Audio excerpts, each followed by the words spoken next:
देख रहे हैं मीडिया श्रावस्ती न्यूज। श्रावस्ती में आज सूबे के उप मुख्यमंत्री डॉक्टर दिनेश शर्मा पहुंचे, जहां जनपद के भाजपा कार्यकर्ताओं और विधायकों के द्वारा उनका जोरदार स्वागत किया गया। डिप्टी सीएम ने जनपद के लोगों को 27 करोड़ की सौगात देते हुए 15 योजनाओं का शिलान्यास किया है। वहीं प्रधानमंत्री आवास के तहत लोगों को आवास की चाबी दी और प्रधानमंत्री आयुष्मान भारत योजना के तहत लोगों को गोल्डन कार्ड मुहैया कराया गया।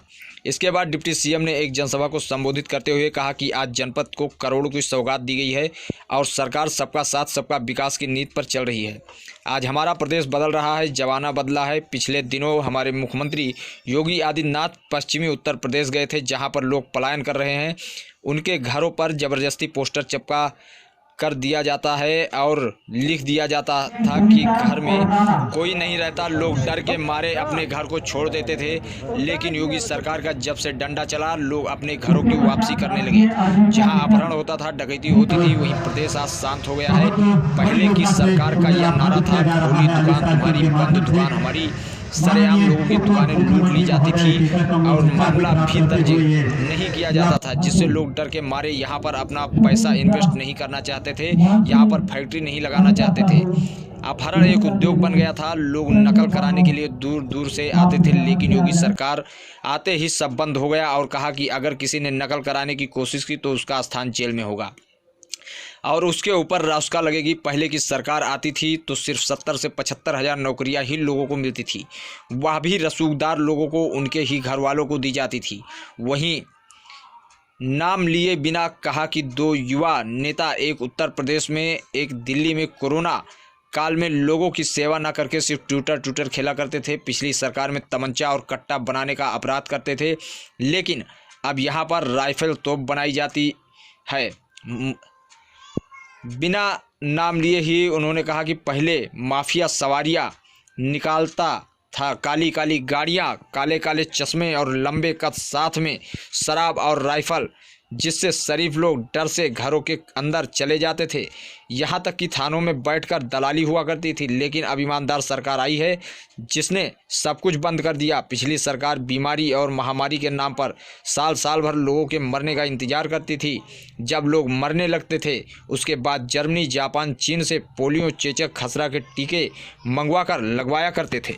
पहले तो क्या था ना कि माफिया सवारी निकालता था और बड़ा काली काली गाड़ियां, काला काला चश्मा, काला काला पटका, बड़े बड़े लंबे लंबे हष्ट-पुष्ट लोग, राइफल भारी, साथ में गुंडा तत्व, सिगरेट और शराब पीते हुए लोग जब सवारी की तरफ से दौड़ते निकलते थे, शरीफ आदमी डरकर घर में बैठ जाता था। थाने के सामने से सवारी निकलती थी तो थाना अध्यक्ष भी बेचारा अपने सम्मान को बचाने के लिए थाने के अंदर हो जाता था। थाने कुछ दलों के कार्यालय बन गए थे। उत्तर प्रदेश कोई नहीं आना चाहता था, वही बना उत्तर प्रदेश। गरीबों की जमीन पर माफिया कब्जा करके अपनी आलीशान कोठियां बनाते थे पिछली सरकारों में। अब क्या है, उन अवैध जमीनों को वापस लेके हमारी सरकार उन माफियाओं की जमीन पर गरीबों का मकान बना रही है। पहले गरीबों की जमीन पर मकान बनाते थे, अब इन माफियाओं की जो अवैध जमीनें जिनको खाली कराकर उनमें गरीबों का मकान बन रहा है। यही खराबी है, इसीलिए लोगों को बुलडोजर से चिंता होने लगी है। बुलडोजर गरीबों की रक्षा के लिए है, असामाजिक तत्वों के नेस्त नाबूद करने के लिए है, शरीफों के लिए उसका प्रयोग नहीं है। सबके साथ समान न्याय हो, किसी के साथ अन्याय नहीं हो, ये सरकार की प्राथमिकता होती है। तो हैदराबाद से चलकर लोग आते हैं और हैदराबाद से चलकर आकर यहां के शांतिप्रिय लोगों के बीच में बंटवारा कराना चाहते हैं। कोई किसी संप्रदाय का आह्वान करने लगता है, कोई चुप्पे चुप्पे और कहीं कहीं वो विभिन्न प्रकार का सूचना का समाहन बनने लगता है।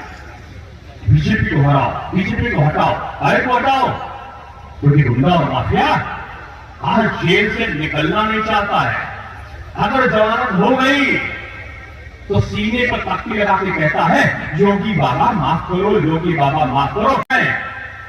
ये यही उत्तर प्रदेश है जहां तमंचा बना करता था, कट्टा अपराधियों वाला। अब तो क्या बनेगा, असॉल्ट राइफल बनने के लिए यहां पर आ रहा है। यहां पर तोप और मशीन उत्तर प्रदेश में बनेगी, राफेल की गुंजायमान यहां पर होगी, डिफेंस कॉरिडोर पूरी दुनिया में उत्तर प्रदेश का नाम रोशन करने के लिए आ रहा है। बदल गया है ना उत्तर प्रदेश, उत्तर प्रदेश बदल गया है मेरे भाई। क्या कहेंगे? हमारी जो वर्तमान सरकार है, छात्र के हित में, शिक्षक के हित में और शिक्षा के क्षेत्र में पूरा एक संवेदनशील सरकार की तरह काम कर रही है। और जिनकी जो समस्या है वो विभाग के लोग उनसे वार्ता करते हैं और वार्ता करके उसका हल निकालने का सरकार ने काम हमेशा किया है। और यही सरकार है जिसमें 1.5 लाख से ऊपर शिक्षकों की निष्पक्ष भर्तियाँ हुई हैं। यही सरकार में 4.5 से पौने 5 लाख रुपए, पौने 5 लाख व्यक्तियों की निष्पक्ष भर्तियाँ हुई हैं।